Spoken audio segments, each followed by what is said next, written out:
and pretty filthy damage. Sahira got the 4 items on Victor right now. Luden's upgraded, got the Lich Bane as Chrisberg has to Gale Force away from Mishigu. Looks to lock him down. The Call of the Forge God's been thrown out, and Tomas actually looking, not going to hit a single person with it.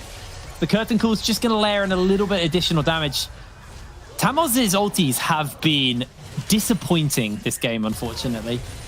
That was a zoning ulti, and all of the leaves in that tree are very, very scattered right now. But unfortunately, none of the players from Nordavin, which I think is the more priority target right there.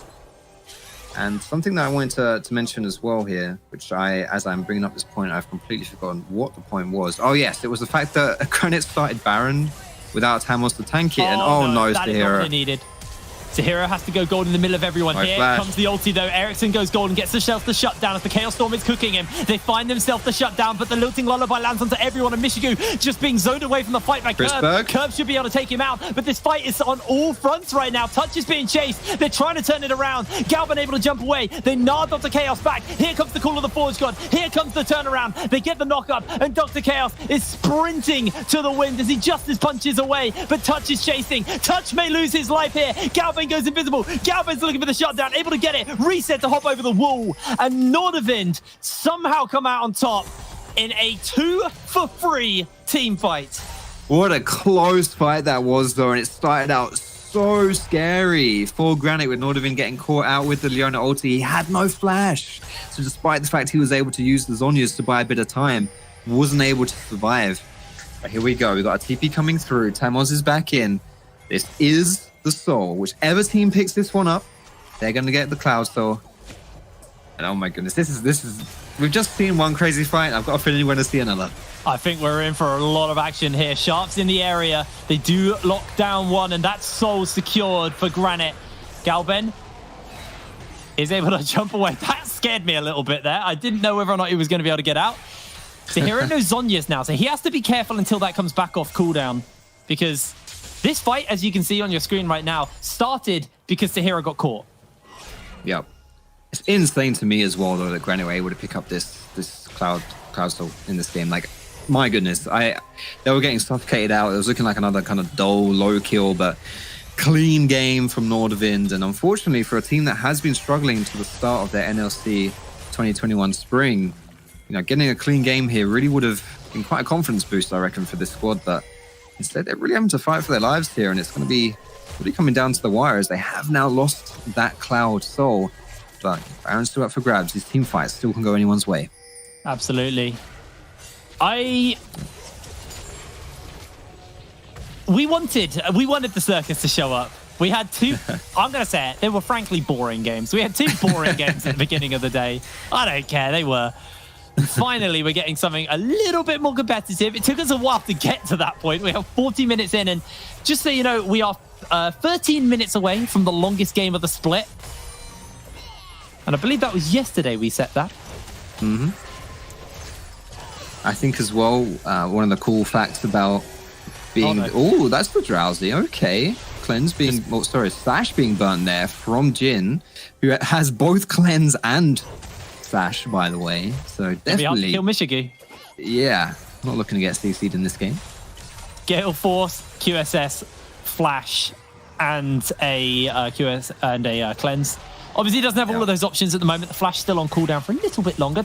Touch takes a lot of damage as in goes Curb, trying to see if he can get the catch out. They finally get the knock up from Sahira. Massive ulti off the Touch forces him to flash away. Mishigu snipes him on the back line, and Curb is going to go down. Galban looking for one. Here is the heroic entrance, and here is Granite. They're here to play. A triple kill for Mishigu. Chrisberg looking for the snipe on the back, gets himself a shutdown, but Dr. Chaos, he is not as tanky as he thinks. He is out of there. Granite find free. 3 for 1, but Granite's jungler goes down. I'm not sure whether they're going to want to flip it here and turn onto that Baron, because Sharp is still alive. There could always be that smite still coming through.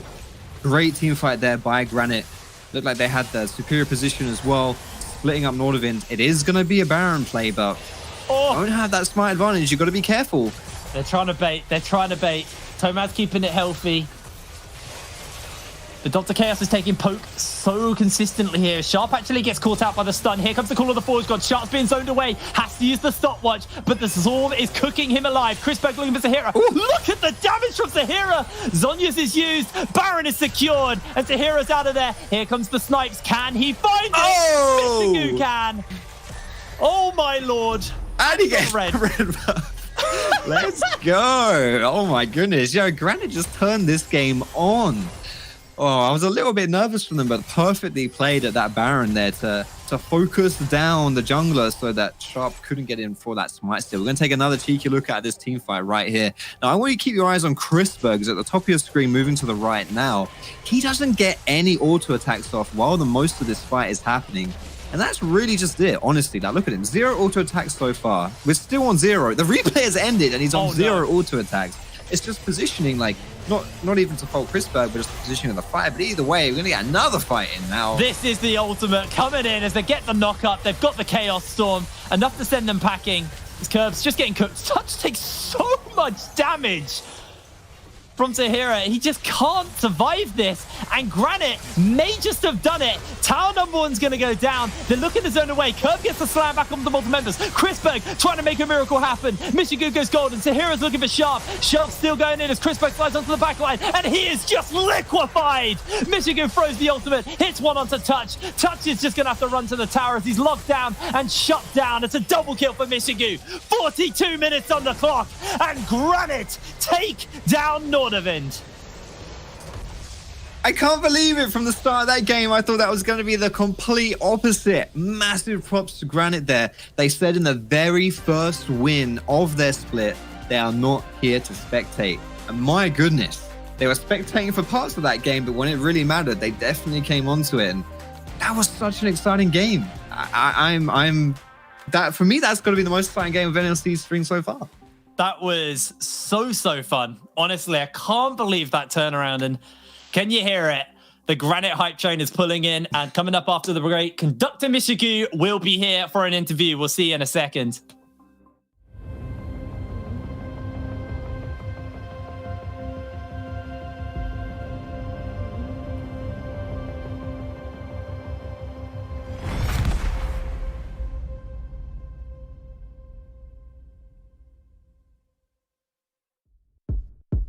Sunsets, high rise, you know you're on the floor, diamonds, good light, walking the golden door.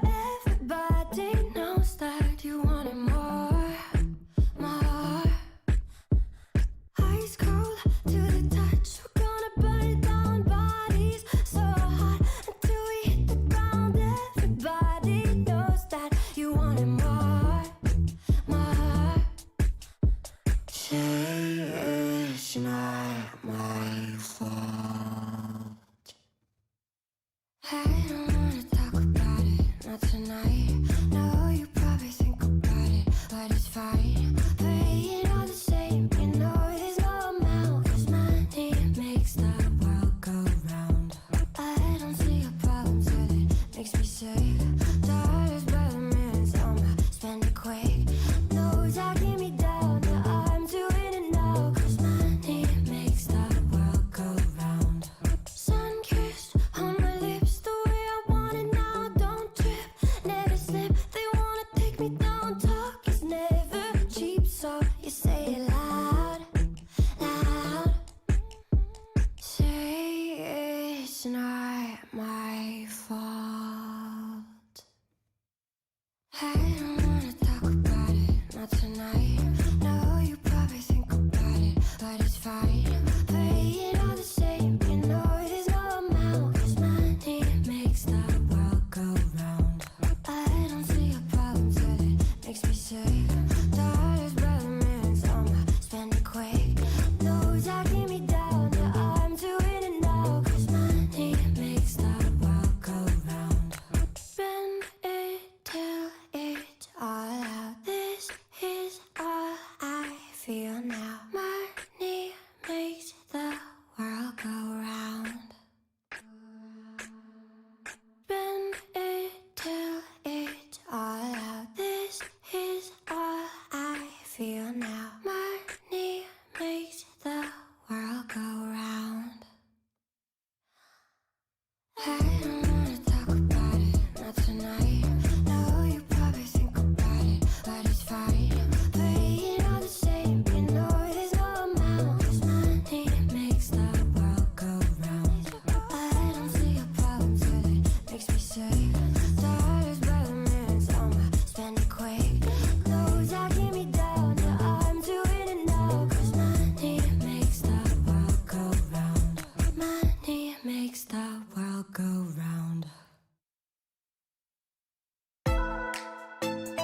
Welcome back to the NLC, and I'm gonna be honest with you, I haven't been in the NLC a lot of times.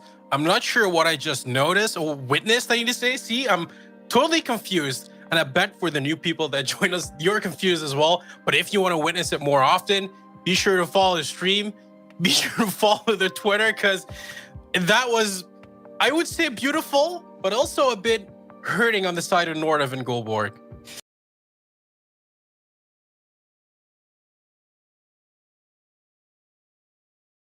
I mean, I liked it in the beginning. I was like, this is what we needed from Nordwind. Look at them playing around the objective. They do it so perfect. Look at this hell. Wait, they're doing this hell with Drake up in 20 seconds? Nordwind, what are you doing? Wait, the Drake setup. Hello? Get the soul. Keep the objectives going. And then after that moment, it was just like every objective setup in the in the game just didn't work out for them. They just forgot about everything about prior. And all of a sudden, they're facing a Victor with almost full item build. And they were just like, well, I guess I'll die.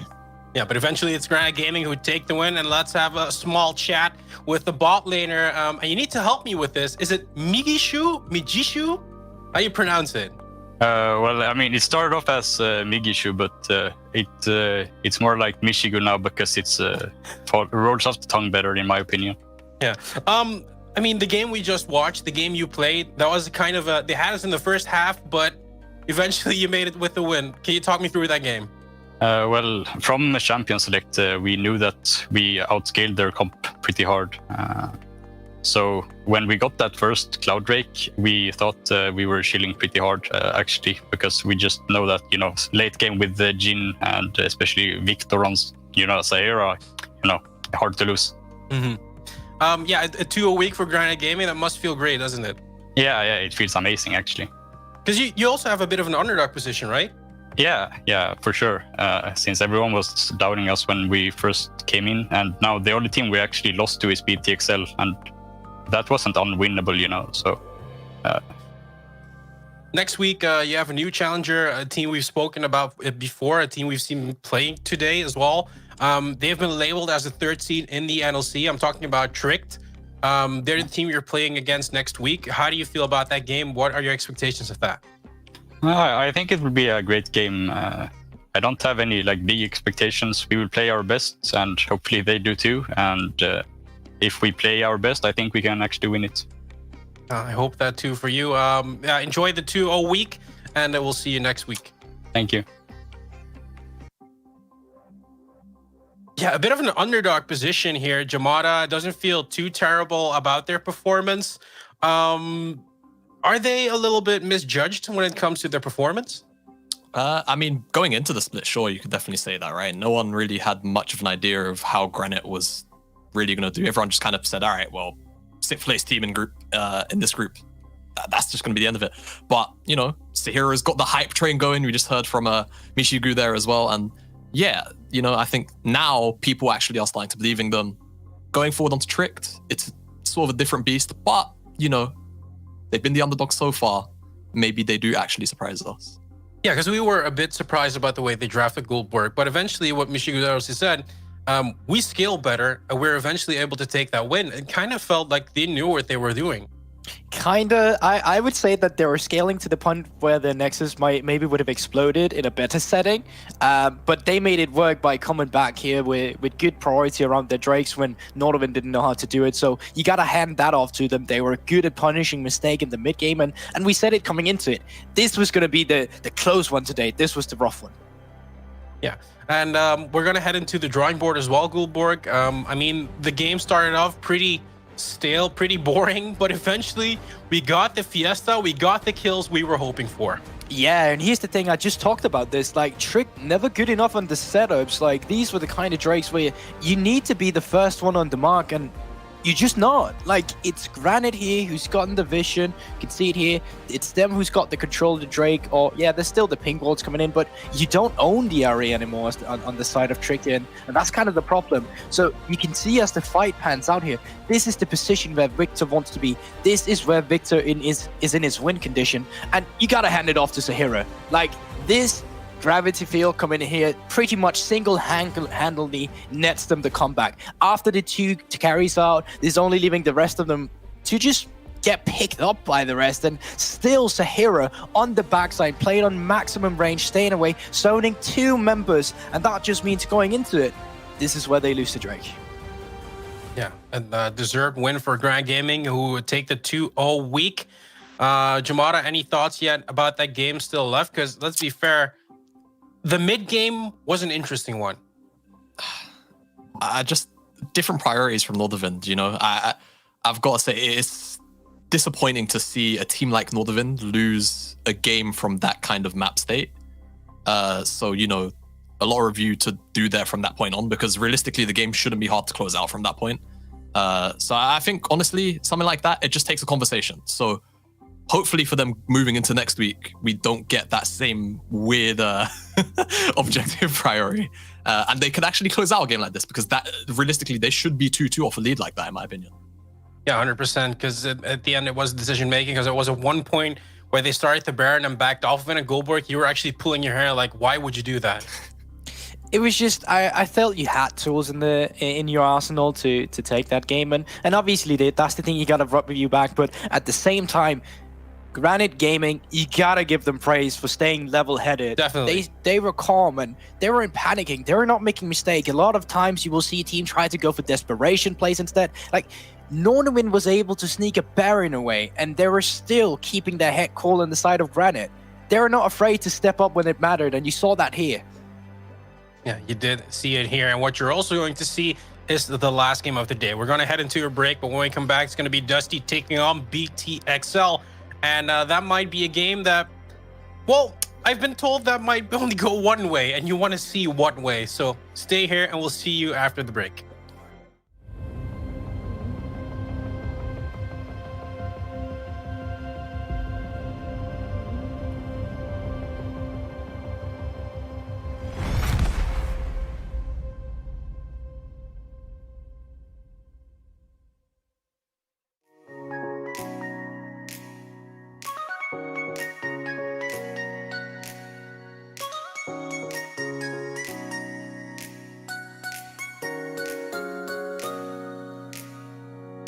I feel like I'm in a dream, 'cause nothing is as it seems. I feel like I'm in a dream, but that's where I wanna be. And I feel free for the first time. And I feel free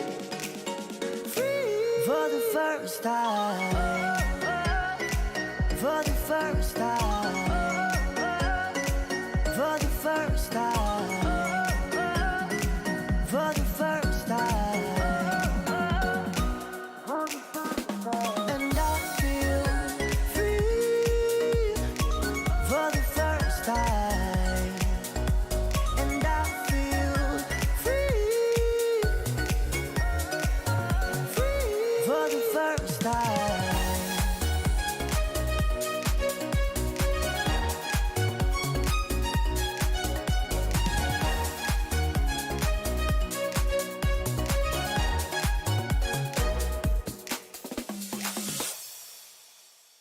Give me a sign of something.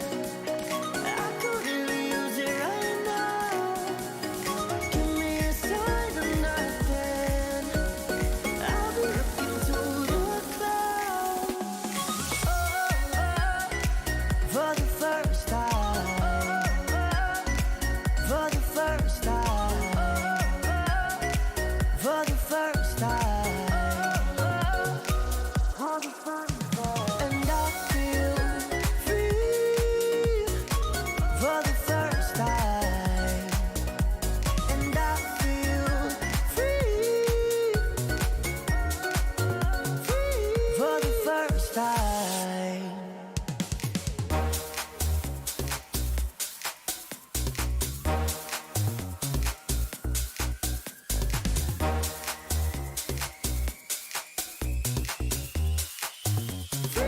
For the first time.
Welcome back to the NLC as we are heading for the last game of the day. It's going to be Dusty and BTXL fighting it out. Joining us at the desk, it is the UK version of Goldberg.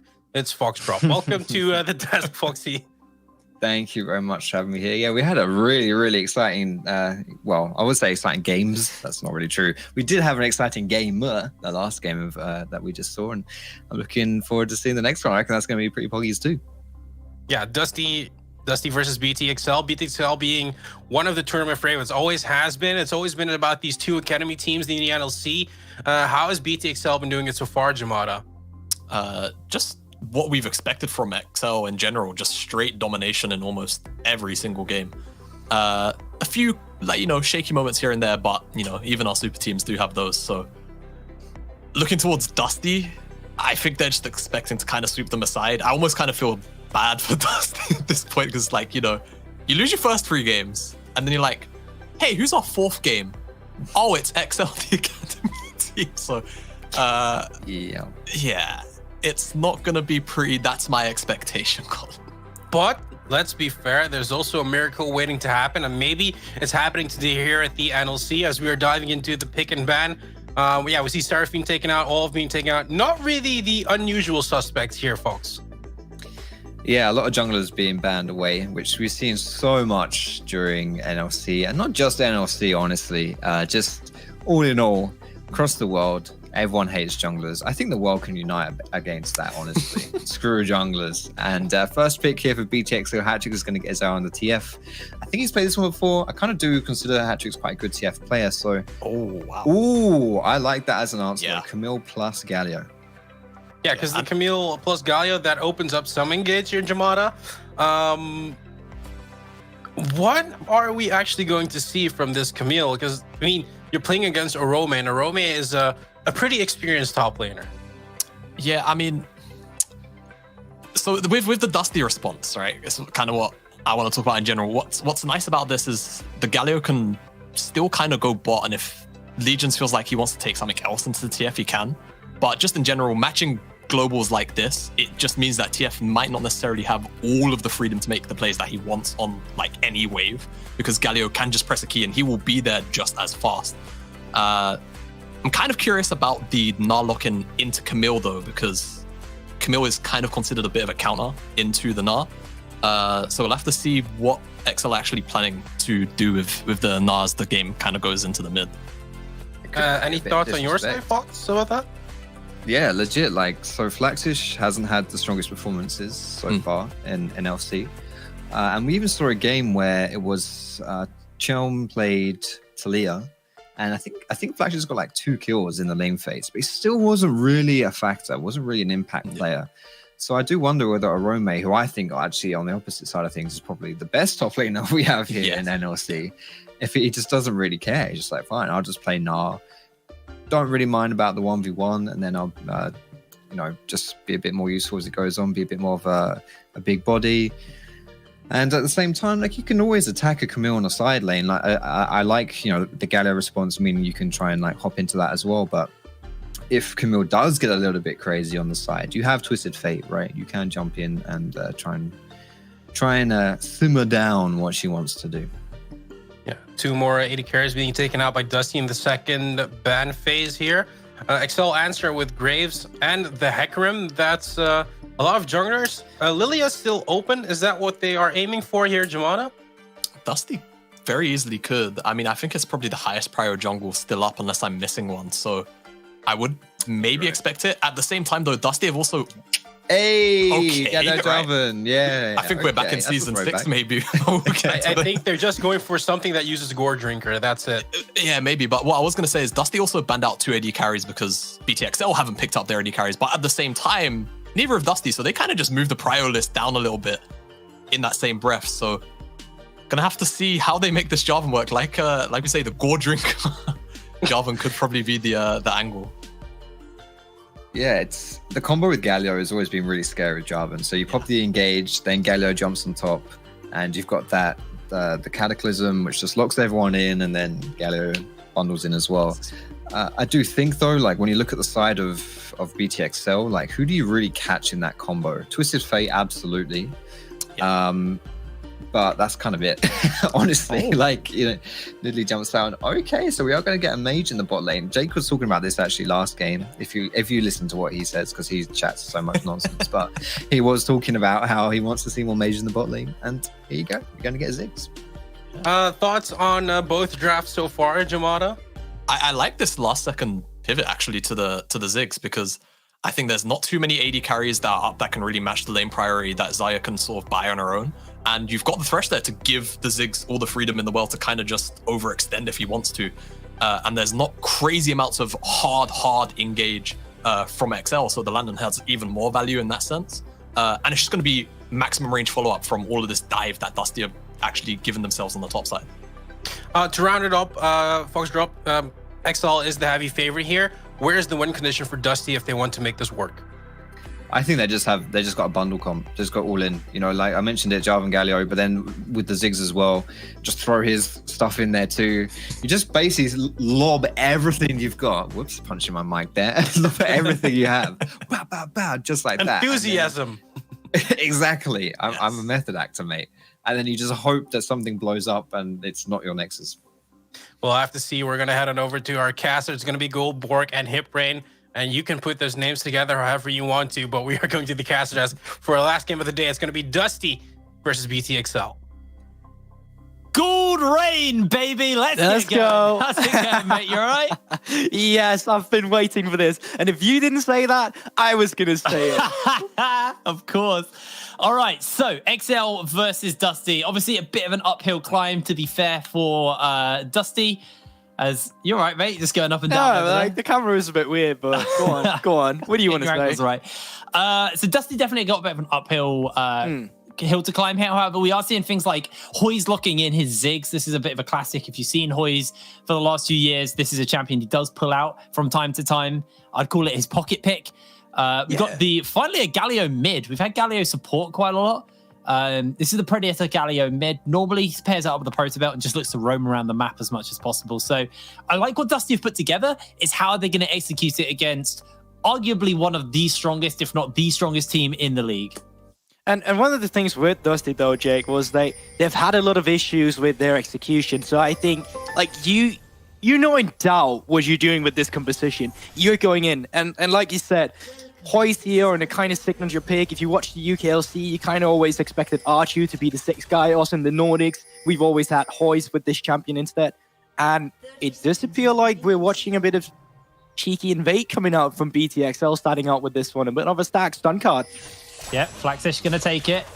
Gets caught onto and is able to jump away to safety. So not anything lost, not anything gained. I really like the way they approached that. Unfortunately, we had a toggle of vision, but you couldn't see it. But they hugged against that wall, so you couldn't see them until literally the last moment. Dusty are going to move in and just invade onto the red side. Not placing any wards yet, but expect to see some go down so they can use that as some information to track Marcoon. And that is perfect. Especially from the get-go, this is two-team composition that rewards proactivity. So if you can stay one step ahead of your opponent, essentially that's a pretty good start for you to take a winning team fight. But we got to talk about the globals here because the other games we've had today, Jake, they're a bit slow-paced, right? But this, as I said, is two-team comps that reward proactivity. We want to see the globals. We want to see them try to shut each other down. And with a Galio in the mid lane, with Predator, with Hatrix who's able to follow it up with his own Destiny and Gate, I think we're in for a good game already. Yeah, I think we're definitely going to be in for a scrappy one. I hope so, because bar that last game, they've been kind of sleeper the last few games we've had here today. I kind of liked it. I know you liked it, but that's because you like smart League of Legends. I don't. I don't like when suddenly I see Smart of League of Legends and then suddenly I just see a Sue and some monkeys fighting. That is not what I'm looking for, but either way, both junglers here in the early game are actually pathing towards the top side, which is quite interesting because that means we might get an early skirmish towards the top side or just one of them choosing to forfeit it due to the nature of not having any priority. What we used to see with Jarvan was, as this goes down, good hook from Peterson, was always some early game proactivity. Sometimes you would see a red buff being taken and then just early level 2 gank, but Can't really do that in this meta. You just get steamrolling counter jungling, especially by a jungler like Nidalee. We'll keep our eyes on what Markin's going to be able to do here. Hatrix is just bullying Legions in lane. You kind of expect that on the Galio. Typically, you just take the abuse and farm up as much as possible, and then later you're like a pseudo support who has stupid amounts of damage, and you just have really good team fighting utility. So, going to kind of be on Legions to expect that he's going to get bullied pretty heavily. As long as he doesn't get killed, he can just play the game as he wants. Shouldn't really get killed. You are Galio. You got that, magic damage shield, and you're playing against Hatrix as an AP mid laner, and obviously Makoon, who's on the AP Nidalee. So it's good damage profile coming out from a Galio, which is why it's really intelligent as well from Dusty to pick this up with Camille, obviously with the rotation together. I'm really curious about that top lane matchup though, because the Desk talked a bit about it, Jake. They had some issues with Flaxius. He's not been having the best games, even in counter matchup. He's kind of been having a hard time as I say this. You were saying? Oh no, don't worry, Arome's turning it. Arome's actually really turning it. Markoon just needs to land this spear. Flaxis narrowly dodges away. That was close. And that's the thing. Arome in the top side of a league, not only in his group, is by the stats just the best top laner. He's got the best CS, he's got the best gold per minute, he's got the best KDA. He's just too good up in that top side of the map, and understandably so, he is a top laner with a lot of experience. And Jake, we're in for a treat here. Yeah, Hoy's getting chunked out heavily. The Ignite's already gone down. That's Pedersen looking for a potential hook. Hooks the minion. That's a feels bad man. And he's just going to have to go back feeling a little silly as Arome gets the bully onto Flaxish. That's relatable. Like, you're standing on top of a minion, don't really see it. You think you have the godlike hood, and you do, but on a minion. But, yeah. So, Arome not forced to, but deciding to TP back onto top side, and he's got no vision up there. He's got a TP coming in from Flaxius, and Chelm is in the area. Yep, we'll spot him out though with the ward instantly. Chelm will clear the ward out, however. So Arome's going to have to play this a little bit more careful for the moment. Hatrix's not got level 6 either, so that's what we're kind of tracking here on him. About halfway there currently. Once the Destiny comes in, can turn a play quickly into an even number or a numbers advantage game for him. Man, Chelm's looking for a sneak through the bushes here. He haven't backed yet either. Take a look at the two items. Like, Makoon is just chilling at level 5. He's out on his second clear. He's clearing his camps, but Chelm is wasting a lot of time up here. They kind of need to make this a successful gank, but they're just not. I mean, it's so hard. There's a massive wave crashing into Arome. He's totally chill. And Markoon's just going to steal away some jungle camps for this. Markoon might be in trouble. As the taunt is jumped away and Advian's making his way over. Flaxish is coming in. They've got the gold card. They've got the moo cow. And Legions has to flash away. But Markoon looks for the execute and will secure first blood. Here comes Hoyes as they flash for the flag and drag. Advian clears over the wall. And now XL, they've got the pincer maneuver in. Chelm takes a spear and they've got the follow-up. The flashes are burnt and Dusty are sent packing.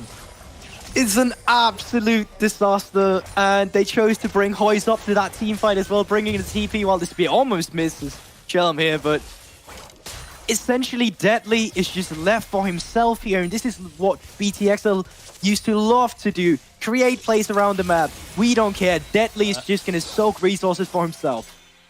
Okay, I thought Deadly was going to lose that fight after he took a tower shot, but he was fine, actually. Advin's on his way over. Hoyes is pretty low. They could potentially counter this. Hex flashing out forward, goes in, the feathers are down, the feathers are in, and Advian secures the kill. Plates for Deadly as well. Pedersen and Legions roaming over. Dusty looking to see if they can turn this one around. Deadly, might be one dead chicken. No, it's not. Don't worry. But at the same time, what's going on? There's too much action for the Observer to even follow Flaxius dies. What happened? We had 3... arguably, apart from maybe that third one, but, at least in the early game, the last 3 games have been very dull. And now XL take to the Rift. We were like, this is going to be a one-sided stomp. But Dusty are constantly looking for plays. And sure, they're not coming out on the better end of it. And XL are accelerating the gold lead pretty significantly. There's still action. But Pedersen now looking for Hatrix. Hatrix, he's got boots. He's going to be able to run away. This is such a fun game to start off on. Exactly, and it's just as I said, this is a 2-team fight composition, or not team fight composition, but it's 2 composition that rewards proactivity, and that's essentially what we've been seeing this game, and they're not afraid to fight. Even Dusty is not afraid to fight when sometimes maybe they should be a little bit. And we're coming up to the 8-minute mark into this game. Usually we've already seen Drake's been taken at like 6 or 7 minutes into the game. That's not been the case yet. So we should probably expect the first Drake setup here with the priority coming in for bot lane. Yeah, they are setting the area up for themselves. Markin's actually just farming away the jungle a little bit. Got a lead already over Chelm. And ward control coming in for XL. They're going to go back and get control of bot. They're actually ignoring the Drake for the moment. Man, they don't Markin's care. actually gone topside. I guess that he's just keeping the tempo up here. He knows he can keep the counter jungling going. He doesn't have to worry about them losing a Drake because he knows the priority's there and he knows that Hattrick will be able to join the fight almost immediately. But meanwhile, this is happening. Legion is moving up towards this top side, or maybe he's just moving up for some fruit. Yeah, the Or is he? Destiny's being used, and Arome looking to turn around. They get the taunt, they get the gold card, and Arome slams the Galio into the walls. Markoon secures the kill with the spear, and we were baited. They don't care about Dragon, they're going for Rift Herald. Dusty's not allowed to play League of Legends today, Jake. That is just Legion's trying to move out. Alleviate flashes with a bit of the pressure, but, you know, essentially just plays with his own life. Okay, I'm just going to talk talking. You want to take over? Yeah, they get chunked. Carry on. Yeah, probably a good call, but for now, I'll start talking in a bit, and before you know it, someone's died again. Yeah, that's why I want you to talk. I want action. Every time you open your mouth, stuff happens. Okay, so Hattrick is moving up topside. Herald is essentially going to fall down here a bit, and it just has fallen down, so they should have information that someone is coming up here, but they don't know Hattrick is coming. Every time you talk, action breaks out. Hattrick's gonna get the gold card. In comes the big wombo, but everybody is outside of the pit already. Meanwhile, in the bot lane, Advian's taking a lot of tower shots. The Ignite is ticking, and Hoy's looking for the satchel. Advian is out of there. Hoy's can't secure the kill. It's just such a fumble in the bot lane. It's a disaster. The fact he just died there. So a lot of resources being invested onto the top side, which is great here. Let's take a look at the replay coming onto this. So great stun card coming out for this one. I don't know if you can say it's a great stun card, but this is synchronic flashes coming out from him. It's just perfect. And honestly, Markoon should die here. A bit of an overstep to dive this one, but with the Alistar ultimate just stays alive. And I guess that's just calculated in the end. Calculated. Love it. Legion's got his upgraded boots. He is fed up with getting gold carded and CCing and dying. So working with that one. I guess this is what it feels like to cast LPL, because my caller is like, I should talk Drake, so we're 10 minutes in, but no, fight. No, and you are right. Every time you speak, fight, dead. And that is a dead Gnar. No, it's not a Arome! What is he doing? He's turning it. Legions is going low. What the hell? I'm speechless, and at the same time, very afraid to speak. Rift Herald does come down, opening up this mid lane, and that's the perfect turret for opening up in the beginning. Mid lane, essentially, is always this tower where you have to worry about going into the enemy jungling because it's just so close to everything. But with this opened up, and when you have a global composition, it's just so much easier for you to walk around in the enemy jungle. And Pedersen might pay for that, but he just drops the ward here instead, then I'm looking towards topside again. Destiny being used. Hattricks can't quite get in range. He has to gold card a caster. You've Will got someone a proxy please take farming the Zarya. first Drake? Will someone please take the first Drake, please? Drakes are irrelevant. Let's look at replays. Let's not look at replays. As action is continuing to break out. Hattrick's got the blue card. Ooh, that's a pretty good wombo. They find themselves the first kill onto XL. The wild card will secure another one, and Hattrick's out of mana. Chelm flashes in and secures himself a kill as well. 2 in the top side. And there you go, Goldborg. A dragon will fall. Lord behold, we finally get a Drake. So this could have been done way earlier from BTXL. Like, they could have been stacking on towards that early game, but they don't care about that. They care about kills. This is C champion, kill champion. We're going back to the old Moscow 5 style here.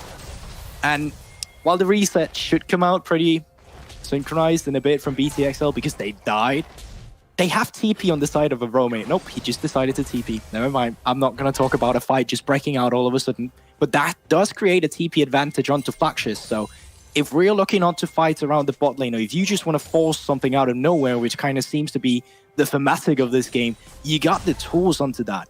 looking onto the items, a lot of the Mythic has started to come out as well from both teams here. God drink a finish from the Gnar. I think that's a good pickup when there's going to be as much team fighting as there is. You usually go with the Sterak second item just for all that healing. And he might put that healing to a test in a bit as the rest of Dusty is moving up towards him. He's about to gnar out, gets himself stunned up for the moment. Everything getting layered in onto Flaxish. Arome, can he get away in time? The taunt's in. The Gnar's about to come down, but it can't happen in time as Chelm secures the kill. 3 members committed topside. What else can they gain with that? Because bot lane, look at the CF difference between Hoys and Deadly. It's not been a fun game for Hoys.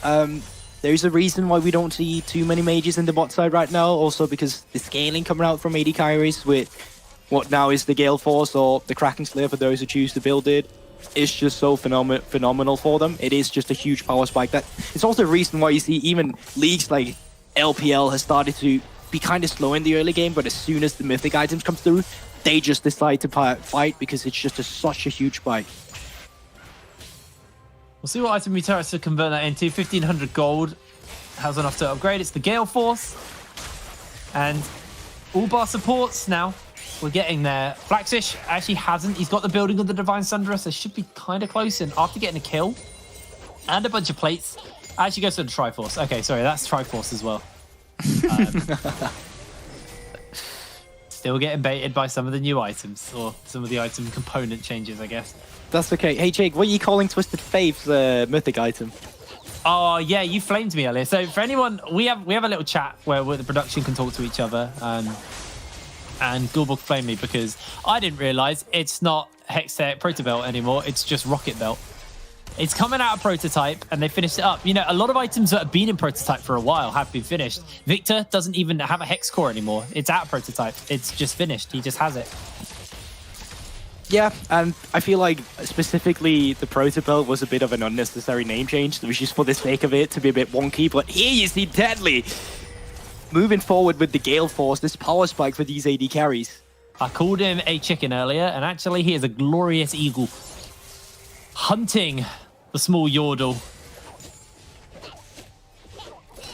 However, Hoy's able to survive. Meanwhile, Remy just shoving up in the top lane. No one's really dealing with him, and no one can actually move through the jungle to deal with him.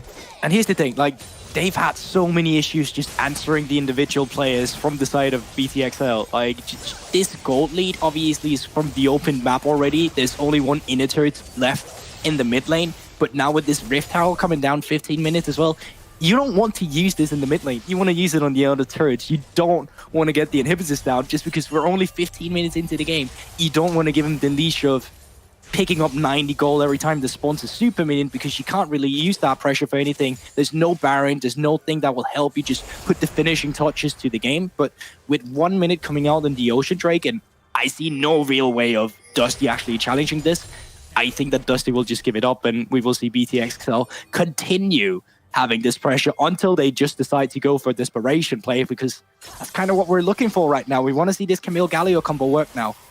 Deadly getting jumped onto here. The taunt's going to get used. Great Feather Storm. He can pull them back. Everybody follows in. A lot used onto Deadly as the stopwatch will keep it alive. Avian slams down. They get the shutdown, but this is just Dusty losing everyone. But Dusty has to flash away. And XL continue the chase forward. Hatrick's gold card goes for the flash. Gets the slow as well. And that is one dead fresh. 4 members of Dusty fall 16 minutes into the game. A Rift Herald in the pocket of XL. And they are just going to back off for the Dragon. Yeah, here's the thing. It's just what I talked about. Usually it should be a no-brainer just opening up mid here, but we're just too early into the game. It doesn't make any sense. And man, I'm really feeling it for the analyst. I'm like kind of excited to see what play they're going to kind of make play of the game, because there's been so many, and honestly I can't pick between them. I've already forget all the fights we've had just because we've had so many. There's just been so much action. It's a 10,000 gold lead at 16 minutes. As the Drake gets taken, we'll have a little look at this pick in the mid, because they did catch Deadly, to be fair. They did catch him, but here's the thing. That's some great feathers he's layered down. The stopwatch coming in, and I like the fact that you see Adrian waiting for the composition here. The red card, even following Galio in the Dark Passage, slowing down Pilliston as well, and that just means he's an easy pickup for the gold card. And sure, Deadly's strong. Deadly's very strong. But Everyone's he's not very actually strong. the one who's really fed. Look at that Nidalee right now. Leandri's, Zhonya's 6-0-2. Markoon is a terrifying Cougar. You Are you sure? Okay, very risky. I'd say Deadly did have the Gale Force, and I think he just didn't choose to go for it because he thought Peterson was baiting, but he was essentially just alone. And what I like about the Nidalee being this fed is actually the build. We don't see the moons out there. I'm just gonna show. They're going for Deadly. Deadly's got a lot of feathers layered down though. He's going to pull him in, but no one's hit by it. Mega Inferno Bomb's going to connect. Markoon getting chased out by Flaxis, but the wild card secure him on the way out. Arome with a massive Gnar. And Pedersen loses his life. Advian chasing up the Chelm. Goes for the pole, goes for the flash. Chelm is out of there. XL, once again, their AD carry getting heavily focused, but they just turn the fight. They don't give a damn right now. I would love to hear the conversation that's going on in the XL comps right now. If it's just like fight. We'll take another look at it in the replay here. Deadly actually getting caught here and not really having his ultimate up ready for the later fight. It's just an easy pick, but here's the issue. This is a 4v5, but ETXL is just so fat right now that it doesn't make any sense whatsoever. Okay, Jake, here you go. Well, I thought they weren't going to do it, but they actually went for it. The Mad Lads get everything thrown down onto Arome, but he's about to gnar out. Advin's buying some time. Markoon getting focused out for the moment. Look for Arome. What a slam! He's popped back and Flaxish loses his life. Arome heals up from the Gourd Drinker as the spear connects us to the backline. Markoon's not that crazy, but I think he's thinking about it as the taunt connects, and that is a beef burger for Dusty. Man, if you needed... wait, okay. Markoon, are you going to do it? Don't do it. Okay, I'm going to start talking again, and nope. Okay, TP coming in as well. Don't worry, the tower's good. It's fine. All right, Jake, you can just use this game if you want to highlight reel for your play-by-play casting for the future references. Because there's barely any color, and it's just you screaming fights. Yeah, I don't see why I'm here. We should bring in the Scoundrel so we could just have 2 play-by-play casters for this one. That's an old classic. I haven't cast is. a big Scoundrel in a while. Man, look at that now. We're That is reminiscing. insane. Arome is playing out of his mind on the Gnar. Beautiful stuff there. And I can't believe Markoon survived. Again, everything used onto a carry to get them. And it didn't actually end out in favor. Markoon didn't even pop the stopwatch there. Or the Zhonya's. Man, and you know, he's just going straight off to Rapidin's death cap as well. You can see the 2 needlessly. Oh, that is a dead fresh. The feathers are down. The blades are called in. And Deadly gets his second kill. You know, it's just great setup from BTXL as well. Just 2 pink wards, one at the river from the start of the Baron and then towards the bush here. So they need to get some vision across this. But even if they get the vision, they're in no position to contest. And we're 20 minutes into the game and they're 12k gold lead ahead. This is straight up cyberbullying at this point, to be honest, mate. We are. You know what you do about cyberbullying, Jake? What? You know what you do about cyberbullying? What do you do? You turn off your monitor. Good answer. That's genuinely good advice, by the way, for all you guys at home. I don't feel like it is. Don't think use they should be that. doing that here. As Hatrix is getting a lot thrown onto him. The Lantern, the Mega Inferno Bomb, he's able to flash away, gets the red card off, but here's Deadly on the flank. Everything was used as the Gale Force is coming in. Legions is there. They've got the knock up, but Deadly still full health. Flaxish running away, and Chelm is going to lose his life to Markoon. Or is it going to be Deadly? It's Deadly to get the kill. Flash is zoned away. And with 21 minutes on the clock, we are only 4 minutes off the fastest game of the split. And Arome is looking to get that speed run done for XL. Flash is still being zoned away. Only 3 members inside the base, and the Ziggs may struggle to hold the waves versus Baron. Hook's going to land from Pedersen, and they're going to use everything to kill the cow. But Arome going for the slam. Hoy's able to stopwatch himself to safety. And XL are making their way out as Flaxish is still unable to leave the base, unable to leave the river. Man, maybe I should start. Maybe I should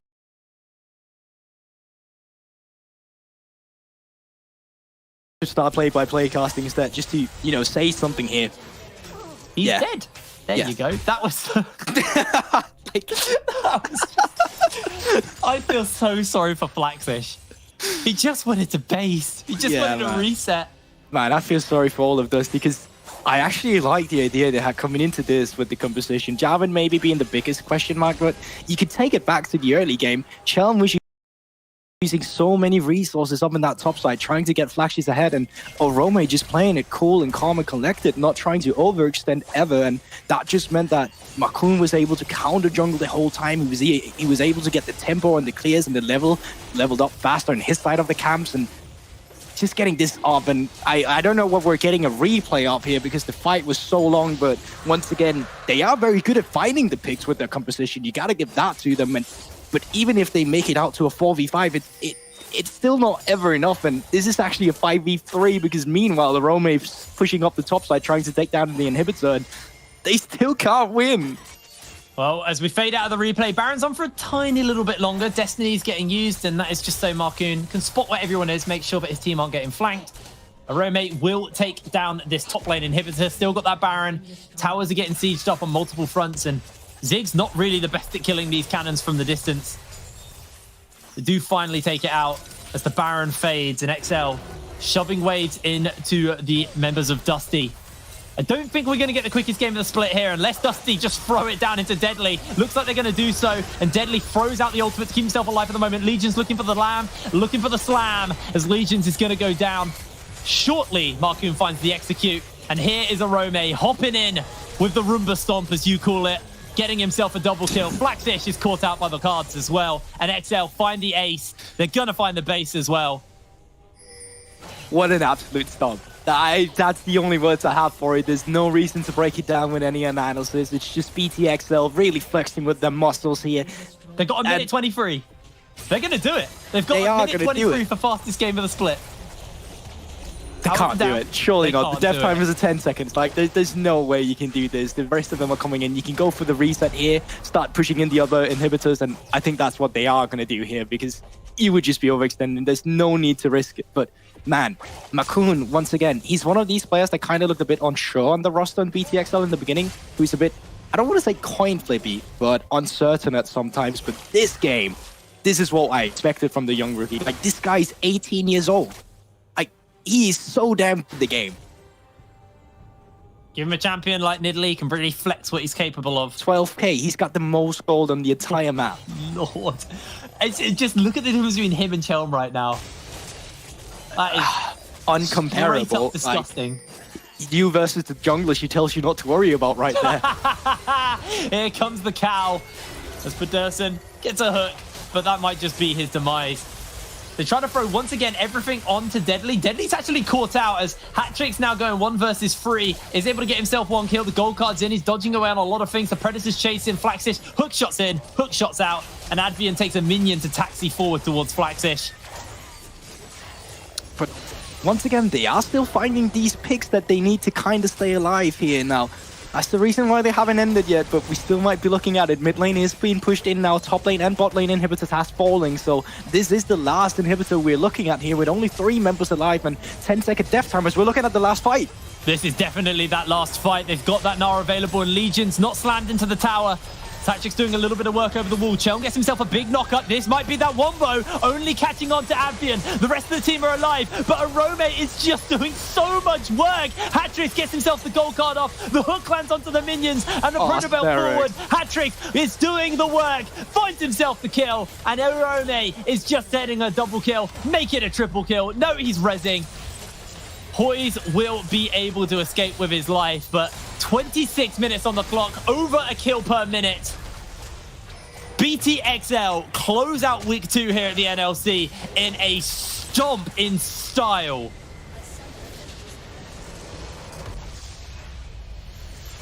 I'm honestly lost for words. Wow. I mean, wow. That was the game we just watched. That was the game. That was the game. Good analysis, mate. Good analysis. I mean, like, welcome back. I guess this is your first actual cast of the season. So I'm not really satisfied for it. I had a lot of points written down that I wanted to talk about as well. Things I wanted to dive into. Maybe some storylines for some of these players. I got a bit of Makoon in there, but man, they were just overwhelmingly good. And I said that both composition was something that was rewarded by proactivity, but it was just BTXL every time been one step ahead of Dusty, and Dusty, they made valiant efforts to try and get some of these picks and fights, but 1 kill compared to getting ace, it's just not enough. Yeah, analysis. XL won a lot. They just won a lot there, and that's all I can really add to that. Honestly, this is the only game where my meme applies. This is the only game. What you know what I'm talking about? I don't know what you're talking about. I'm not gonna say it. I'm not gonna say it. Orcs would say it. I'm not gonna say it. I'm not gonna say win it. lane, win game. There it is. I had the producer say it in my ear. Honestly, just madness. Just absolute madness. And I think it's time for us to give ourselves a rest and give your eyes a wonderful pleasure. You get to see 3 handsome chaps doing all their beautiful handsomeness, looking pretty and all. So, Colleen, over to you. Yeah, thank you, Hiprain and Goldberg. Calling us handsome. I mean, you're trying to score points, but who also scored a lot of points were XL. I mean, they were just a minute shy of being the fastest game in the split, but also like 5 kills shy of being the most bloody game in the entire split. I mean, we knew XL was going to win it, but that they were doing it in this fashion, Foxdrop, it's never a bad surprise to see it. Yeah, I think we had expectations going in, and honestly, I thought it was going to be a one-sided game, and BTXL still exceeded my expectations. It was a bit bloody back and forth as far as like trading kills and stuff, but BTXL always looked like they're in control, and there's a good reason why we rate them as top 2 team in the league. It was the most intense game. I mean, save the best for last, one would say, Foxdrop. I want to look at the play of the game here. What did you pick out for us? So I picked out kind of the fundamental flaw here of the comp here for Dusty. Where are we? There we go. So Dusty have a really big dogpile comp here where they want to jump in and do some, basically just like do this forward. And the thing is, like, you can try and do that, but look at what you're playing against. Deadly as a Xayah is probably the most safe AD carry in the entire game, especially when she buys a stopwatch. And the problem is, if you have a dogpile comp that can't dogpile, this is what happens. You just get turned around and you get mopped up, you get wiped out. And pretty much that was the story of this game, honestly, as far as Dusty was concerned. They did have opportunities, they did try and make things happen, but it just wasn't happening for them this game. I mean, the story of this game was the 2 Dutch players, of course, Avien and Markoon. I need to shout them out, but especially Markoon, Jamada, what a worldly performance on the Nidalee. Yeah, wherever Nidalee went, she farmed and she killed people.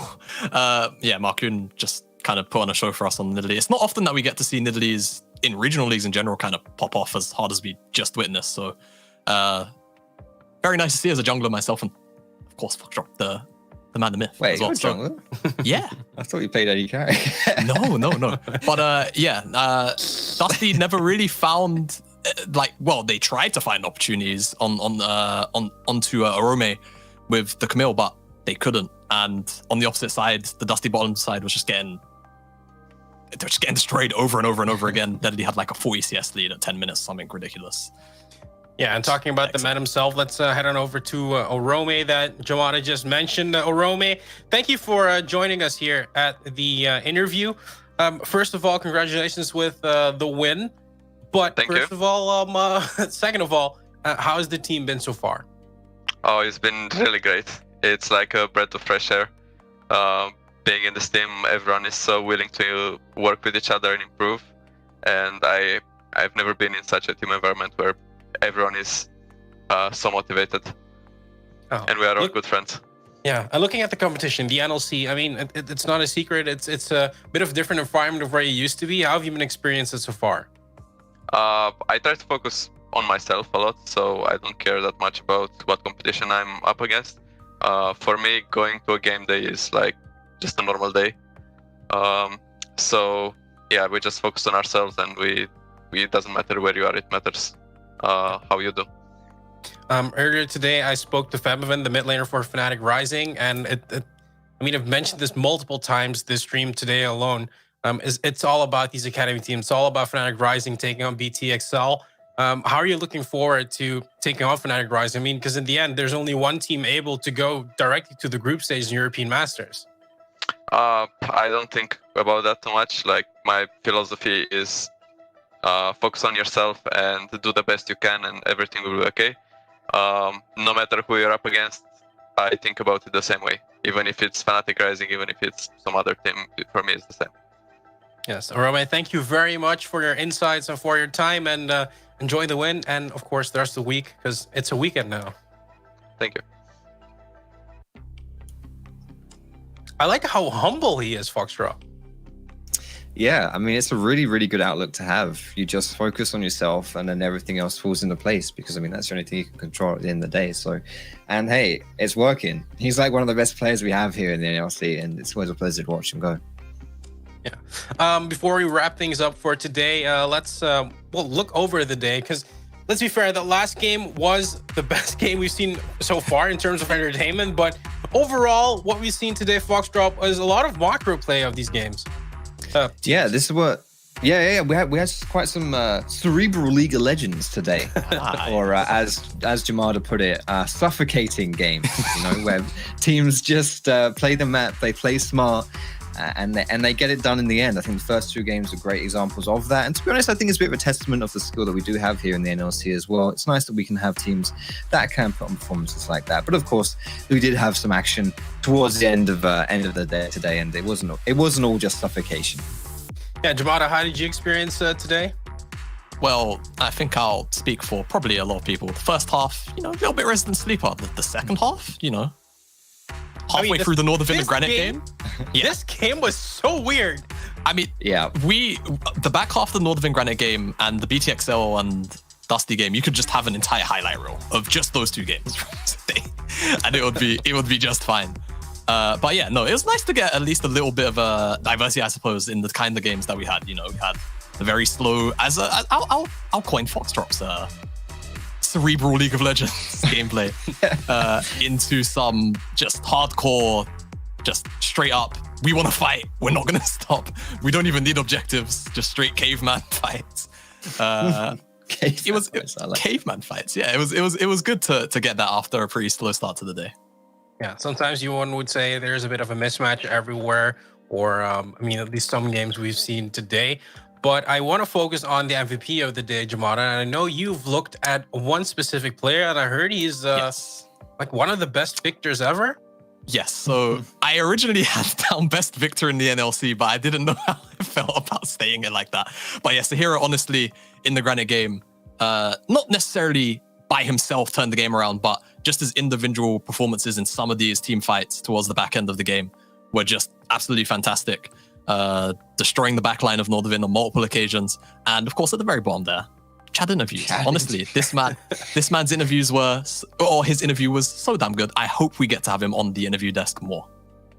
But he needs some wins for that, or carry Foxdrop a bit more in solo queue. Looking at next week, of course, we have another 3 days coming up. Starting on the Tuesday. I don't really know if we have a schedule, or else you can find it, I think, on the website from the NLC. Thinking about those games, what do you think is going to be a game you don't want to miss, Jamada? And I'm putting you a bit on a pedestal here to just throw that out. Okay. Next week, I think Tricked probably, for me, I'm always looking at Tricked, especially as last split. I had my eyes on them a lot because they were one of the few teams